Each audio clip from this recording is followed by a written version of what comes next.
മക്കളെ, അഖിലേട്ടന് നല്ല ഫീലായിട്ടുണ്ട് കേട്ടോ. അഖിലേട്ടന് വല്ലാതെ ഫീലായിട്ടുണ്ട്. അഖിലേട്ടൻ ഒന്ന് പറയുന്നുണ്ട് കേട്ടോ. ഇന്നലകളിൽ എന്റെ ഒപ്പം ഉണ്ടായിരുന്ന മുസ്ലിം സമൂഹത്തിലെ ഒരുപാട് നല്ല സുഹൃത്തുക്കൾ അവർ, അതായത് ഇന്നലകളിൽ അഖിലേട്ടനോടൊപ്പം മുസ്ലിം സമുദായം ഉണ്ടായിരുന്നു. മുസ്ലിം സമൂഹം അദ്ദേഹത്തോടൊപ്പം വലിയ താല്പര്യപൂർവ്വം അദ്ദേഹത്തോടൊപ്പം ചേർന്ന് നിന്നിരുന്നു അല്ലേ എന്നാണ് അദ്ദേഹം പറഞ്ഞത്. ഇന്നലകൾ ഉണ്ടായിരുന്നു, അദ്ദേഹം സമ്മതിച്ചിട്ടാണ് പറയുന്നത്. ഇന്നലകളിൽ അഖിലേട്ടനോടൊപ്പം ഉണ്ടായിരുന്നു. അദ്ദേഹത്തിൻ്റെ മതമോ അദ്ദേഹത്തിൻ്റെ വിശ്വാസമോ അദ്ദേഹത്തിൻ്റെ വ്യക്തിത്വമോ ഒന്നും അദ്ദേഹത്തോടൊപ്പം മുസ്ലിം സമുദായം ചേർന്ന് നിൽക്കുന്നതിന് യാതൊരു തടസ്സമില്ല എന്ന് അദ്ദേഹം പറഞ്ഞല്ലോ. ഓക്കെ, ഞാൻ ഈ 2020 ഇന്ത്യയുടെ ഭാഗമായ ആ നിമിഷം, ആ മൊമെന്റിൽ അവരെന്നെ തെറി വിളിക്കാൻ തുടങ്ങി. ആരായിരിക്കും തെറി വിളിച്ചത്? നമ്മളൊക്കെ സോഷ്യൽ മീഡിയ ഉപയോഗിക്കുന്നത്, നമ്മളാരും തെറി വിളിച്ചിട്ടില്ല. പക്ഷേ അഖിലേട്ടൻ തന്നെ പറഞ്ഞു ഇന്ത്യയുടെ ഭാഗമായതിനു ശേഷമാണ് തെറി വിളിക്കാൻ തുടങ്ങിയത്. അതിനു മുമ്പ് വിളിച്ചിട്ടില്ല. അഖിലേട്ടൻ ഒപ്പം ഉണ്ടായിരുന്നു. അഖിലേട്ടൻ സമ്മതിച്ചു, അഖിലേട്ടനോടൊപ്പം മുസ്ലിം സമുദായം ഉണ്ടായിരുന്നു. ഓക്കെ, എന്നെ ഇഷ്ടമാണെന്ന് പറഞ്ഞ ആൾക്കാർ എല്ലാം തന്നെ ഞാൻ BJP-യുമായി ചേർന്നു എന്ന് പറഞ്ഞവർ ഇഷ്ടമാണെന്ന് പറഞ്ഞു. അഖിലേട്ടനോട് തുറന്നു പറഞ്ഞു. അഖിലേട്ടൻ ലവ് യു എന്ന് പറയുകയും ചെയ്തു. പക്ഷേ ശേഷം എന്താ സംഭവിച്ചത്? തെറി വിളിക്കാൻ തുടങ്ങി. BJP-യുടെ ഭാഗമായത് മുതൽ തെറി വിളിക്കാൻ തുടങ്ങി.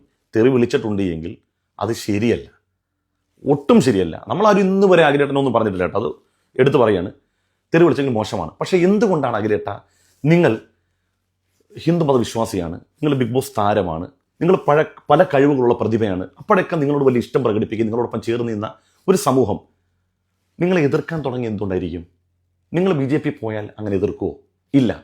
BJP പോകുന്ന സമയത്ത് ഒരു മനുഷ്യനുണ്ടാകുന്ന ചില വൈകല്യങ്ങളുണ്ട്. ആ വൈകല്യം ഞാൻ എണ്ണി പറയേണ്ട കാര്യമില്ല, അഖിലേട്ടനിൽ നിന്ന് തന്നെ അത് വ്യക്തമാകും. നോക്കിയോ, കാശ്മീർ ഭീകരാക്രമണത്തിൽ കൊല്ലപ്പെട്ട, വെടിയേറ്റ് മരണപ്പെട്ട അല്ലെങ്കിൽ വീരമൃത്യു അടഞ്ഞ രാമേന്ദ്രേട്ടന്റെ വീട്ടിൽ ഞാൻ പോയി ഒരു ഫോട്ടോയുടെ സ്റ്റോറി ഞാൻ ഇൻസ്റ്റയിൽ ഇട്ടു. അതിന്റെ അടിയിൽ വന്നിട്ട് തെറി വിളിക്കുകയാണ്. അഖിലേട്ട, കാശ്മീർ പഹൽഗാമിൽ കൊല്ലപ്പെട്ട രാമേന്ദ്രന്റെ വീട്ടിൽ അഖിലേട്ടൻ പോയിട്ടുണ്ടെങ്കിൽ കേരളത്തിലുള്ള ഒരു യഥാർത്ഥ മുസൽമാനും അങ്ങേ തെറി വിളിക്കത്തില്ല. 100% ഈ നാട്ടിലുള്ള ഈ ബഹുസ്വര സമൂഹത്തിലെ എല്ലാവരും, ഈ നാട്ടിലെ RSSകാരും അംഗീകരിക്കുന്ന കാര്യമാണ്. അങ്ങനെ നിങ്ങൾ ഒരു രാമേന്ദ്രന്റെ വീട്ടിൽ പോയാൽ എന്താ പ്രശ്നം? ആ കൊല്ലപ്പെട്ട 80 പേരും അല്ലെങ്കിൽ 70 പേരും നമ്മുടെയൊക്കെ സഹോദരങ്ങൾ തന്നെയല്ലേ? സത്യത്തിൽ അവിടെ കൊല്ലപ്പെട്ടത് ഏതെങ്കിലും ഒരു സമുദായത്തിൽപ്പെട്ടവരാണോ? രക്ഷിക്കാൻ പോയവർ കൊല്ലപ്പെട്ടില്ലേ? മുസ്ലിമീങ്ങൾ സംരക്ഷണം കൊടുത്തില്ലേ? പാകിസ്ഥാൻ ഈ പഹൽഗാമിൽ നടത്തിയ ഈ ഭീകരാക്രമണം ഭീകരവാദം തന്നെയാണ്, തനിച്ച തീവ്രവാദം തന്നെയാണ്, ശുദ്ധ തെമ്മാടിത്തരമാണ്. ആർക്കാ സംശയമുള്ളത്? ഈ പ്രവൃത്തിയിൽ അവർ ഏർപ്പെടുമ്പോഴും ഇതിൻ്റെ ഇരയാക്കപ്പെട്ട മനുഷ്യർ ഓടി ഒളിച്ചപ്പോൾ അവർക്ക് സംരക്ഷണം കൊടുത്തതുപോലും മുസ്ലിമീങ്ങളാണ് എന്ന്, കാശ്മീരിലെ സാധുക്കളായ മുസ്ലിമീങ്ങളാണെന്ന് തന്നെ എത്ര റിപ്പോർട്ടുകൾ വന്നു. നമ്മുടെ നാട്ടിലുള്ള എത്ര ആളുകൾ അംഗീകരിച്ചു. അതിൽ ഇരയാക്കപ്പെട്ട മനുഷ്യർ പോലും അതിൻ്റെ ആ പ്രശ്നത്തിൻ്റെ ഭാഗമാകേണ്ടി വന്ന മനുഷ്യർ തന്നെ തുറന്ന് സമ്മതിച്ചതല്ലേ?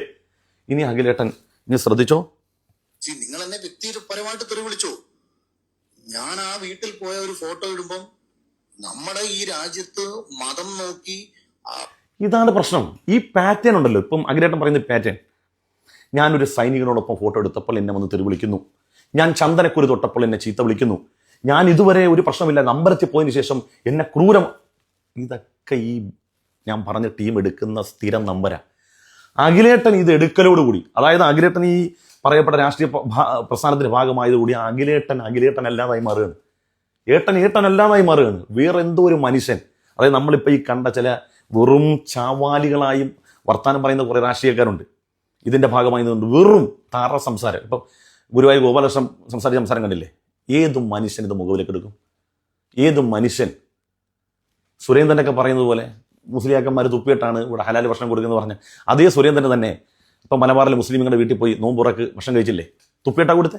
ഇതുമാതിരിയുള്ള ചവറ് വർത്താനം, ഈ പാറ്റേൺ ഞാൻ നേരത്തെ പറഞ്ഞ രാഷ്ട്രീയ പാർട്ടിക്കാരുടെ അംഗത്വം എടുത്തിട്ടുള്ള അവരുടെ നേതാക്കന്മാരെ വർത്താനാണ്. അതേ വർത്താനം തന്നെ ഇപ്പം അഖിലേട്ടനിൽ രൂപപ്പെട്ടില്ലേ? ഇതുകൊണ്ടാണ് നിങ്ങൾ ഈ രാഷ്ട്രീയത്തിൻ്റെ ഭാഗമാകുമ്പോൾ നിങ്ങൾ ജനങ്ങൾ എതിർക്കുന്നത്. എന്തുകൊണ്ടറിയോ? നിങ്ങൾ ഈ കേരളീയ മനസ്സിനോടൊപ്പം ആകത്തില്ല. നിങ്ങൾ ഒന്നാം തരം ഒരു വിവരമില്ലാത്ത ഒരു വടക്കേ ഇന്ത്യക്കാരൻ, ഈ പാൻ മസാലയും കഴിച്ചുകൊണ്ട് നടക്കുന്ന, യാതൊരുവിധ ബോധമില്ലാതെ അപരമത വിദ്വേഷം പച്ചക്ക് പ്രസംഗിച്ചു നടക്കുന്ന, വാട്ടർ ടാങ്കിൽ വിഷം കലക്കി, നമ്മൾ വാർത്ത കണ്ടതല്ലേ? ഒരു സ്കൂളിലെ പ്രിൻസിപ്പൽ, മുസ്ലിമായ പ്രിൻസിപ്പലിനെ പുറത്താക്കാൻ വേണ്ടി അവിടുത്തെ വാട്ടർ ടാങ്കിൽ വിഷം കലക്കിയത് അഖിലേട്ടൻ കണ്ട ആ വാർത്ത വായിച്ചിട്ടില്ലായിരുന്നു? അത്രയും ക്രൂര മനസ്സുള്ള ചില മനുഷ്യരുണ്ട്. ആ മനുഷ്യരിലേക്ക് നിങ്ങൾ രൂപപ്പെടുന്നു എന്നുള്ളതാ. പിന്നെ മറ്റേ പലരും പറയുന്ന മുണ്ട് പൊക്കി നോക്കി വെടിവെച്ച് കൊന്ന ഒരു ഇന്ത്യൻ പൗരൻ, ഒരു മലയാളിയെ അദ്ദേഹത്തിന്റെ വീട്ടിൽ നമ്മൾ പോയി അവരെ കണ്ട ഒരു ഫോട്ടോ കണ്ടിട്ട് പോലും ഇവർക്ക് സഹിക്കാൻ കഴിയുന്നില്ല. ആർക്ക് സഹിക്കാൻ കഴിയുന്നില്ല? ഇത് കള്ളമാണ്. അഖിലേട്ടനെ തെളിയിക്കാൻ പറ്റുന്നില്ല, പച്ചക്കള്ളമാണ്. അഖിലേട്ടൻ ഒരു വിഭാഗത്തെ ഈ കരുതീരിൽ നിർത്താൻ വേണ്ടി അങ്ങ് നടത്തുന്ന അഭ്യാസമാണ് ഇതെല്ലാം. ഇതൊന്നും റിയാലിറ്റി അല്ലെന്ന് എല്ലാ മനുഷ്യർക്കും അറിയാം. ഞങ്ങളൊക്കെ ഈ നാട്ടിൽ ജീവിക്കുന്ന മുസ്ലിമുകളല്ലേ. പിന്നെ തീവ്രവാദം ഭീകരവാദം ഒക്കെ ഒരു സമൂഹത്തിന്റെ കുത്തകയാക്കി വെക്കുമ്പം അഖിലേട്ട ഈ ഒരാഴ്ച, ഇപ്പൊ 7 ദിവസം എണ്ണി നോക്കൂ, ഈ ഒരാഴ്ചക്കുള്ളിൽ 6 പേരെയാണ് പാകിസ്ഥാന് ഇന്ത്യയുടെ രഹസ്യം ഒറ്റിക്കൊടുത്തതിന് ഈ ഒരാഴ്ച, ഈ ഒരു മാസത്തെ കണക്കല്ല, ഈ ഒരു വർഷത്തെ കണക്കുമല്ല, ഈ ഒരാഴ്ച പിടിച്ചത്. അതിലൊന്നര മീര പ്രജാപതി, 30 വയസ്സുള്ള മീര പ്രജാപതി. അതുകൊണ്ട് പ്രിയപ്പെട്ട അഖിലേട്ടനോട് പറയാണ്, നമ്മുടെ നാട് മറ്റു നാടുകളെ അപേക്ഷിച്ച് പാരസ്പര്യവും സ്നേഹവും സഹവർത്തിത്വം ഒക്കെ നിലനിൽക്കുന്ന നാടാണ്. ഇലക്ഷൻ വരും പോകും, ജയിക്കേണ്ടവർ ജയിക്കും, തോക്കേണ്ടവർ തോക്കും. ജയിക്കാൻ വേണ്ടി കാണിക്കുന്ന അഭ്യാസങ്ങളുടെ ഭാഗമാണ് ഇതെന്നൊക്കെ അറിയാം. പക്ഷേ നാളെ ഇതൊക്കെ ഓർത്ത് നമ്മൾ ദുഃഖിക്കേണ്ടി വരും. നമ്മുടെ നാട്ടിലെ പച്ചയായ മനുഷ്യർ തമ്മിലാണ് ഇതിൻ്റെ പേരിൽ ഭിന്നിക്കേണ്ടി വരുന്നത്. ഇപ്പം നിലവിൽ ഉണ്ടാകുന്ന അസ്വസ്ഥതയിലേക്ക് വീണ്ടും എണ്ണ ഒഴിച്ച് അത് വീണ്ടും കത്തിക്കരുത്. ദയവ് ചെയ്ത് ഇത്തരത്തിലുള്ള അഭ്യാസങ്ങൾ നമ്മൾ ഒഴിവാക്കണം. അങ്ങ് എവിടെ പോയാലും അതൊന്നും ഇവിടുത്തെ മനുഷ്യരെ ബാധിക്കുന്ന വിഷയമല്ല. അങ്ങ് ആരെ കണ്ടാലും എവിടെ പോയാലും അതൊന്നും മനുഷ്യരെ ബാധിക്കുന്ന വിഷയമല്ല. അങ്ങ് ഏത് സൈനികൻ്റെ വീട്ടിൽ പോയാലും ഏത് മൃത്യു വരിച്ച മനുഷ്യൻ്റെ വീട്ടിൽ പോയാലും അതിനൊന്നും ഇവിടെയുള്ള യഥാർത്ഥ മനുഷ്യരാരും തെരുവിളിക്കത്തില്ല. അത് ഉറപ്പാണ്. അങ്ങക്ക് തെളിയിക്കാൻ കഴിയത്തില്ല. പക്ഷേ ഈ സാധനമൊക്കെ നിരന്തരമായി ഉപയോഗിക്കുന്ന ഒരു ടൂളാണ്. ആ ടൂൾ നിങ്ങളെടുത്ത് കാണിച്ച് അഭ്യാസം കാണിക്കരുത്. അതുകൊണ്ട് ആദരവും ബഹുമാനം നിലനിർത്തിക്കൊണ്ട് പറയാണ്, അഭ്യാസം കുറക്കണേ. നിങ്ങളുടെ ഇലക്ഷൻ അത് വിജയിക്കാൻ വേണ്ടിയുള്ള അതിലേക്ക് മാത്രം ഫോക്കസ് ചെയ്യൂ. ഈ അഭ്യാസങ്ങളൊക്കെ ഒഴിവാക്കും.